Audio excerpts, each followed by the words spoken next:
So performance related, এই কর্ম ব্যবস্থাপনা রিলেটেড যদি একটা গল্প আমি আপনাদের সাথে শেয়ার করি, যে গল্পটি 1936-এ অর্থাৎ 1936 সালে একটি গল্প কিংবা আসলে আমাদের সামনে চলে আসে। তো সেই গল্পটা কেমন? গল্পটা হচ্ছে একটা গবেষণার গল্প, এটা রিসার্চের গল্প। সেই 1936 সালে একটা গবেষণা হয়েছিল। আপনারা জানেন যে যে কোনো গবেষণার প্রথমে মূলত গবেষক যিনি থাকেন তিনি মূলত তার সামনে কিছু প্রশ্ন আসে, তার সামনে কিছু প্রবলেম আসে, তিনি সেই প্রবলেমটাকে সলিউশনের দিকে নিয়ে আসার জন্য তিনি গবেষণা করে থাকেন। ঠিক তেমনই একটি পারফরমেন্স রিলেটেড কিংবা কর্ম ব্যবস্থাপনা রিলেটেড একটি গল্প 1936-এ 1936 সালে যেটি সংঘটিত হয়েছিল। সেই গবেষণার একটা কোশ্চেন ছিল, একটা প্রবলেম ছিল আমাদের সামনে। প্রবলেমটা হচ্ছে এরকম যে তারা বলার চেষ্টা করেছিল যে একজন মানুষ যদি 70 বছর জীবন পায় বা 70 বছরের সময় যদি সে পায়, আয়ুষ্কাল যদি সে পায়, তাহলে সেই 70 বছরের যে সময়টা সে পেল, সেই সময়টাকে সে কোন কোন কাজের ভিতর দিয়ে সে অতিবাহিত করে।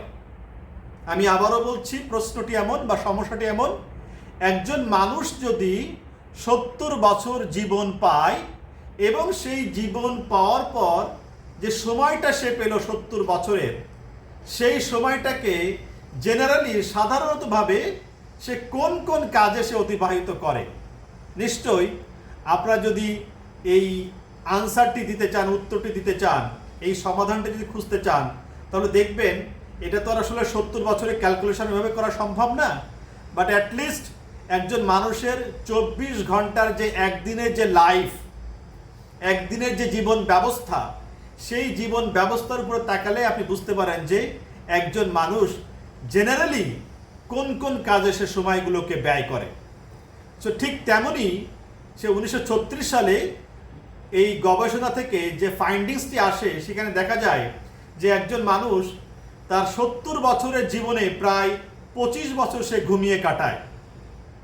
একেবারে ছোটবেলা থেকে, অর্থাৎ ডে 1 থেকে, ফ্রম দ্য বার্থ, একেবারে জন্ম থেকে একেবারে 70 বছরের লাস্ট দিন পর্যন্ত যদি ক্যালকুলেট করা হয়, তাহলে দেখা যায় যে সময়টা সে ঘুমায়, সেই সময়টার টোটাল হোলিস্টিক আয়তন হয় এরকম প্রায় 25 বছর ধরে সে, বা 25 বছর সময়টা সে ঘুমায়।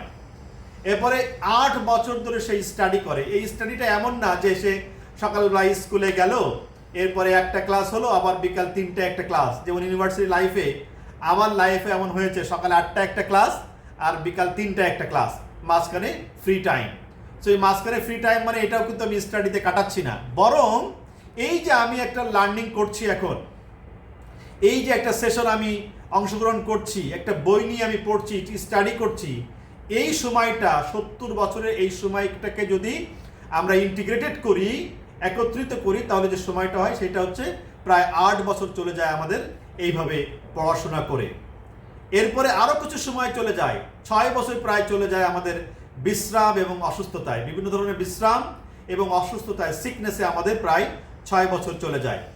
আমরা দেখি প্রায় 7 ইয়ার্স, 7 বছর চলে যায় বিভিন্ন ধরনের সামাজিক, বিভিন্ন ছুটি এবং বিনোদনে, অর্থাৎ আমাদের বিভিন্ন ধরনের হলিডেজ এবং রিক্রিয়েশনে প্রায় 7 বছর সময় আমাদের চলে যায়। এরপর আমরা দেখি যে 5 ইয়ার্স ইন কমিউটিং, বিভিন্ন সামাজিক যোগাযোগে আমাদের প্রায় 5 বছর সময় চলে যায়। সো এটি যেহেতু 1936-এ, সে 1936 সালে এই গবেষণাটি হয়েছিল, তখনকার সময়ের কথা বলছি। এটি যদি এখন বর্তমান সময়ে সামাজিক যে যোগাযোগ মাধ্যমের যে বলবো যে এক ধরনের ব্যক্তির সময়, এই সময় যদি গবেষণাটি হতো, আমার মনে হয় গবেষক যারা ছিলেন তারা হয়তো ভিন্ন রকমের চিত্র পেতেন। তারা হয়তোবা এই 5 বছরের জায়গায় হয়তো 15 বছর কিংবা 20 বছর হয়ে যেত তাদের এই সামাজিক বিভিন্ন যোগাযোগে মানুষের সময় ব্যয়ের যে আসলে মেজারমেন্ট, সেটা করার ক্ষেত্রে। সো এরপরে প্রায় 4 বছর সময়, একটা 70 বছর মানুষের সময় জীবনকাল থেকে প্রায় 4 বছর সময় চলে যায় বিভিন্ন ধরনের খাওয়া দাওয়ায়, অর্থাৎ আমরা যে খাওয়া দাওয়া গ্রহণ করি সেটা প্রায় 4 বছরের সময় চলে যায়। এরপরে 3 ইয়ার্স ইন ট্রানজিশন, অন্যান্য যে সমস্ত হাউস হোল্ড ওয়ার্ক আছে, একান্ত পার্সোনাল কিছু ওয়ার্ক আছে, সেই সমস্ত ওয়ার্কেও প্রায় চলে যায় প্রায় 3 বছর। এখন এই যে সময়গুলো আসলে চলে গেল আমাদের জীবন থেকে, যদি আমরা এটাকে সাম আপ করি, যদি যোগ করি, সামারি যদি করি, তাহলে দেখব প্রায় 58 বছর সময় চলে যাচ্ছে। 70 বছরের একটা মানুষ যদি সময় পায়, আয়ুষ্কাল পায়, তার ভিতরে প্রায় 58 ইয়ার্স স্পেন্ড হয়ে যাচ্ছে বিভিন্ন এই ধরনের কাজে। এখন এই গবেষণাটি প্রকাশিত হওয়ার পর আমাকে কিংবা আপনাকে কোনো ধরনের চিন্তায় না ফেললেও পৃথিবীতে এমন কিছু সফল মানুষ আছেন, পৃথিবীতে এমন কিছু মানুষ আছেন যাদেরকে চিন্তায় ফেলে দেয়, যাদেরকে ভাবতে শুরু করে, তারা ভাবতে শুরু করে আমি কিভাবে আমার সময়গুলোকে ব্যয় করলাম। আমি 70 বছর যদি আমার সময়টা আমি আসলেই পাই এবং এই সমস্ত কাজে যদি আমার প্রায় 58 থেকে অর্থাৎ 58 ইয়ার্স থেকে 60 ইয়ার্স চলে যায়, আমার কাছে সময় বাকি থাকে মাত্র 10 থেকে 12 বছর। এখন এই 10 থেকে 12 বছর সময়টা আমি কিভাবে এই সময়টাকে আমি কাজে লাগালে আমি এই সময়টাকে ইফেক্টিভ সময় হিসেবে আমি কাউন্ট করতে পারবো। অর্থাৎ কিভাবে এই সময়টাকে আমি যদি কাজে লাগাই আমি ইফেক্টিভলি আমি পৃথিবীতে যে আমি এসেছিলাম আমার ফুটপ্রিন্ট রেখে যেতে পারবো। পৃথিবীতে আমার আসার জন্য শুধুমাত্র উদ্দেশ্য কি ওই সমস্ত কাজের জন্য, নাকি পৃথিবীতে কিছু কাজ করতে হবে যার জন্য আমি এসেছিলাম পৃথিবীতে, মহান সৃষ্টিকর্তা আল্লাহ তাআলা আমাকে পাঠিয়েছিলেন, তেমন কিছু কাজ আমি করে যেতে পারবো। এখন এই গবেষণাটি প্রকাশিত হওয়ার পর আমাকে কিংবা আপনাকে, সাধারণ জনগণকে না ভাবালেও পৃথিবীতে এমন কিছু ব্যক্তি আছেন যাদেরকে এই গবেষণার ফাইন্ডিংসটি ভাবিয়েছে। ঠিক তেমনই একজন ব্যক্তি যার নাম হচ্ছে চার্লস স্কুয়াব। তিনি আমেরিকান একজন মাল্টিমিলিয়নিয়ার ছিলেন। ইন 1936 সালে তিনি আমেরিকাতে একজন মাল্টিমিলিয়নিয়ার ছিলেন। তিনি খুব চিন্তায় পড়ে গেলেন। তিনি শুধু চিন্তায় পড়ে গেলেন না, তিনি ভাবতে শুরু করলেন যে কিভাবে আমি এই যে 12 বছর কিংবা 10 বছর সময় পাবো আমার লাইফে, সেটাকে আমি কিভাবে অতিবাহিত করব, কিভাবে আমি অতিবাহিত করলে এটাকে আমি ভালোভাবে ইফেক্টিভলি আমি কাজে লাগাতে পারবো। এই জন্য তিনি চিন্তায় পড়ে গেলেন এবং তিনি একজন কনসালটেন্টকে নিয়োগ করলেন, একজন অ্যাডভাইজারকে তিনি নিয়োগ করলেন। এবং তখনকার সময়ে এই চার্লস স্কুয়াব তিনি সেই অ্যাডভাইজারকে যে রেমুনারেশন দিয়েছিলেন, যে কম্পেনসেশন দিয়েছিলেন, সেটি পরিমাণ ছিল $25,000 $25,000 ছিল তখনকার সময়ে।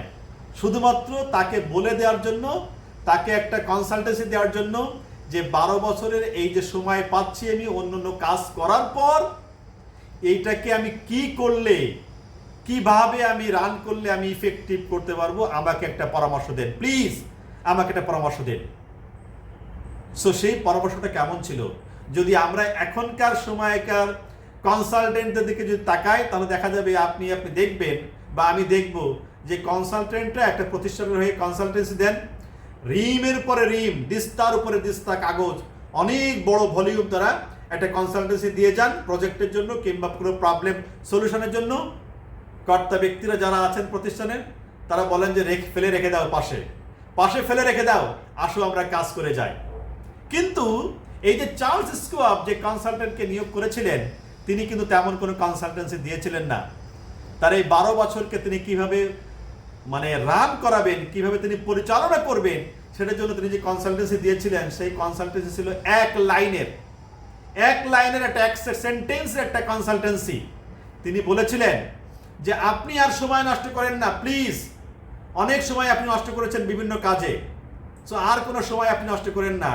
তিনি বলেছিলেন start your day with a to do list. আপনি যে 12 বছরকে ইফেক্টিভ করতে চাচ্ছেন, 10 বছরকে ইফেক্টিভ করতে চাচ্ছেন, so start your day with a to do list and prioritize the vital few after picking them from the tribal many. তিনি বলেছিলেন যে আপনার দিন আপনি শুরু করেন একটা টু ডু লিস্ট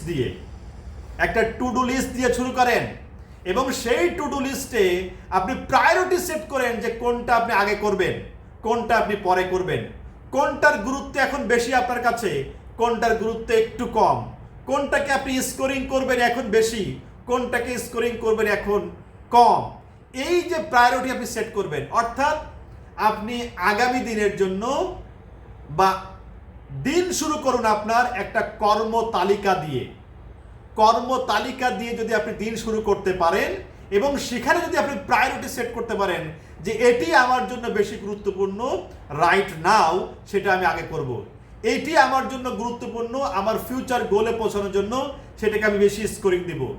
এটি আমার জন্য বেশি গুরুত্বপূর্ণ, এটা আমার ফ্যামিলির জন্য, আমার অফিসিয়াল লাইফের জন্য, আমার কর্মজীবনের জন্য, আমার পারিবারিক জীবনের জন্য, আমার পার্সোনাল লাইফের জন্য, আমার সামাজিক লাইফের জন্য। তো সেইভাবে যদি আমি একটা কর্ম তালিকা করতে পারি এবং কর্ম তালিকা দিয়ে যদি আমি এটি স্কোরিং করতে পারি, কোনটা গুরুত্বপূর্ণ, কোনটা লেস ইম্পর্টেন্ট, কোনটা বেশি ইম্পর্টেন্ট, এইভাবে যদি কর্ম তালিকা করতে পারি এবং কর্ম তালিকা দিয়ে যদি আমি আমার দিন শুরু করতে পারি, সেটাই হবে আসলে আসল, মানে 12 বছরের যে সময় পাচ্ছি আমি কিংবা 10 বছরের যে সময় পাচ্ছি, সেই সময়টাকে ইউটিলাইজ করার অন্যতম একটা হাতিয়ার হতে পারে, অন্যতম একটা কনসালটেন্সি হতে পারে।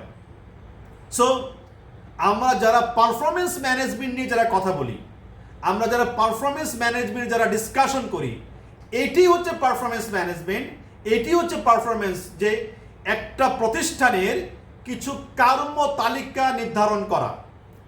একটা প্রতিষ্ঠানের কিছু কর্ম তালিকা আপনি নির্ধারণ করুন আগে থেকে। এরপরে কোনটা বেশি গুরুত্বপূর্ণ, কোনটা আগে করতে হবে, কোনটা পরে করতে হবে, কোনটা কাকে দিয়ে করাতে হবে, কোনটা কোন সময় করতে হবে, এইভাবে যদি প্রায়োরিটি সেট করতে পারি এবং সেই প্রায়োরিটি সেট অনুযায়ী যদি কার্যক্রম করতে পারি, ঠিক তখনই আমি যে সময়টা পাচ্ছি শুধুমাত্র কাজ করার জন্য, সেটাকে আমি ইফেক্টিভলি করতে পারবো। আদারওয়াইজ এটা আমি ইফেক্টিভ করতে পারবো না।